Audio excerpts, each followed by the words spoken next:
You're building the next big AI e-commerce platform. You start with a single Node.js application handling everything. Eventually, you add new features like browsing products, adding items to cart, checkout, and even a payment service. You and your buddy, Claude, can handle anything, all in one codebase, one deployment, and one server. At first, everything is perfect. You ship features fast, your traffic is growing, and you can finally afford that Claude Max subscription plan. Oh yeah! But Black Friday looms around the corner. Traffic starts to spike, cloud bills are through the roof, but browse and search are getting 100x more traffic and other features. Yet you can't scale them independently. You have to scale the entire monolith, including the parts that don't really need it. Even worse, a critical bug fix for search services is blocked because the payment team is testing a risky feature. With one deployment pipelines, everyone is bottlenecked to the speed of the slowest team. We're not gonna deal with this anymore, you say. We're gonna split everything up right now. So we break our application down into multiple services: users, payments, inventory, search, checkout, etc. Each service handles a specific business function and communicates with each other through APIs. Each service can be deployed and scaled independently. Teams are also able to choose their own tech stacks that meets their specific needs. This allows teams to update individual components without actually affecting the entirety of the ecosystem. But what are we gonna do about our monolithic database? We could just leave it as is and have all the services tap into it. However, this could cause a couple of issues. Tight couplings where one service schema can actually break others, some scalability bottleneck, and we cannot optimize storage for different use cases. Why use a SQL database for a recommendation engine when database like Neo4j would be a better fit? To fix this, we can use the database per service pattern. As the name suggests, each service uses its own database. Payment service has its own Postgres instance, search service might use something like Elasticsearch, and inventory could use MongoDB. We've split our services, but now we have some new problems. How do services even know where to find each other? Payment service needs to call the user service. Hard-coding IP addresses for every connection would be a nightmare. And what happens when we need to scale up or down instances? This is where service discovery comes in. It allows services to automatically locate and communicate with each other. It uses a service registry, which essentially is a database that keeps track of all running services and their locations. Popular options like Eureka, Console, and Zookeeper. When a service starts up, it essentially says, hey, I want to register myself. I'm payment service and I located at this IP address. The registry tracks service health through periodic heartbeats. If it doesn't receive a health status, it removes the instance from the registry. Service discovery works in two ways: client-side and server-side discovery. For client-side discovery, the service making the request queries the registry directly to get a list of healthy instances, picks one using its own load balancing logic, and makes a direct call. This pattern lets the calling service be in control of the load balancing decision and can make decisions based on specific needs.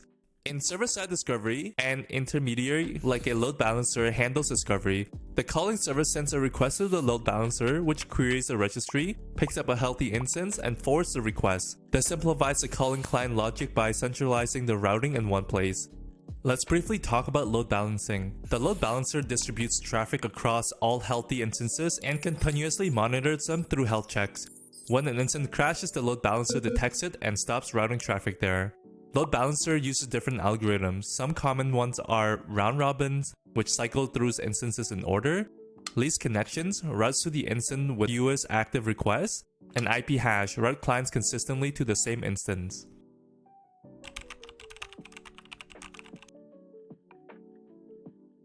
Alright, our service is looking pretty good, but there's still one problem we need to solve. When a user checks out, the service needs to validate the order, it needs to call the payment service to charge their card, and once the payment succeeds, we need to actually kick off fulfillment process. To do this, we need to actually create a new service. Let's call it fulfillment because we're so creative. The service is responsible for everything that happens after the payment succeeds. Now the question is, how should our checkout service communicate with this new service? We have a few options. REST API. REST uses a request response model with standard HTTP verbs and JSON payloads. It's simple, well understood, and every language has built-in support. But here's the problem. If checkout waits for fulfillment to respond, the user is stuck waiting while we generate shipping labels, update inventory, and send emails. Your customer is going to be sitting there watching a loading spinner during Black Friday checkout. They're going to be watching Singles Inferno instead. Not great. Also, what if fulfillment is temporarily down? The payment already succeeded, but now the checkout request fails because it can't reach fulfillment. You've charged the customer, but there's no record of what to ship. So then, what if checkout didn't call fulfillment at all? Instead, when a payment succeeds, checkout acts as a producer and publish an event to a message broker, something like Kafka. The message broker receives this event and stores it reliably. And checkout is completely done. It just returns a success to the user right away. Meanwhile, the fulfillment service is subscribed to the order complete topic. Fulfillment processes the order in the background. If it fails, the message goes back to the queue for retry. If fulfillment is completely down, message house up in the queue and gets processed when it comes back online. This pattern decouples checkout and fulfillment service and makes it asynchronous. Okay, so everything is in order, but here's what I'm worried about.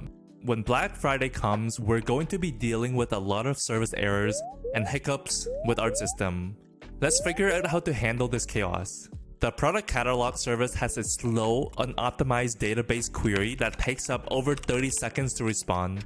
When the search service calls it, request piles up while waiting, eventually exhausting the search service resources and making it unresponsive. In the real world, this cascade through the chain of depending services can amplify the impact. This is called cascading failures, and it happens more often than expected.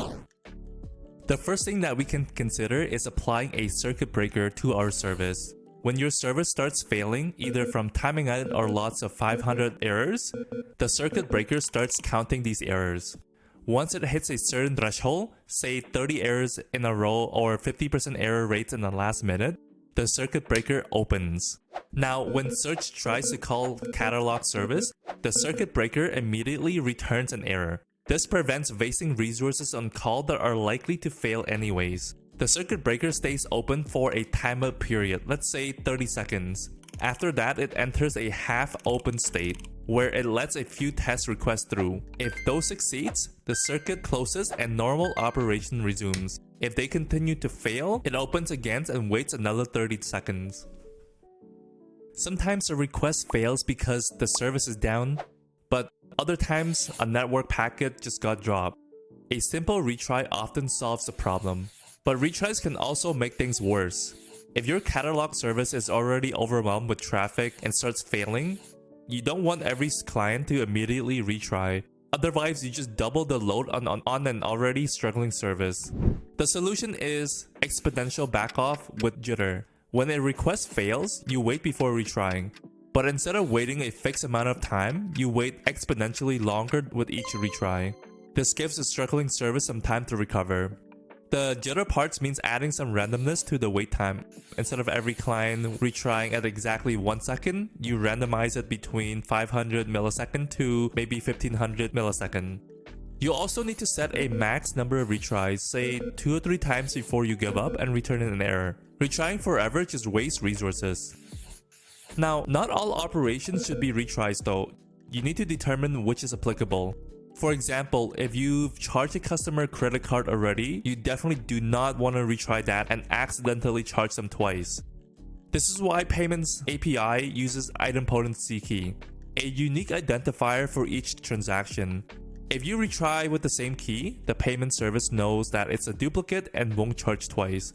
Some operations are naturally idempotent, while other needs explicit handling. In a monolith, debugging was straightforward. You have one application, one set of logs, and one database. If a request fails, you just check logs, find the errors, and fix it. But in microservices, a single user request might touch 10 different services. When checkout fails, is it the checkout service, the payment service? You really need visibility into your entire system. First, you need all your logs in one place. Tools like ELK Stack, Elasticsearch, Logstash, Kibana collect logs from all your service into a centralized location. But having all logs in one place isn't enough. You need to be able to correlate them. This is where trace IDs come in. When a request enters your system, a unique trace ID is generated often at the entry point, like an API gateway, and attached to the request. Every service that handles this request extracts the trace ID and includes it into its log statements. When checkout service calls payment service, it forwards the trace ID along with it. Now every log entry from every service for this user request shares the same trace ID. This lets you reconstruct the entire execution flow of a request across your system. Centralized logging with trace IDs shows you what service is logged, but we can also take it a bit further and use distributed tracing to visualize the request flow and timing. Tools like Jaguar or Dynatrace use the same trace ID concept, but also track detailed timing information. When a service receives a request, it records when it's starting processing, when it calls other services, etc, etc. This gives you real-time information of how your services behave.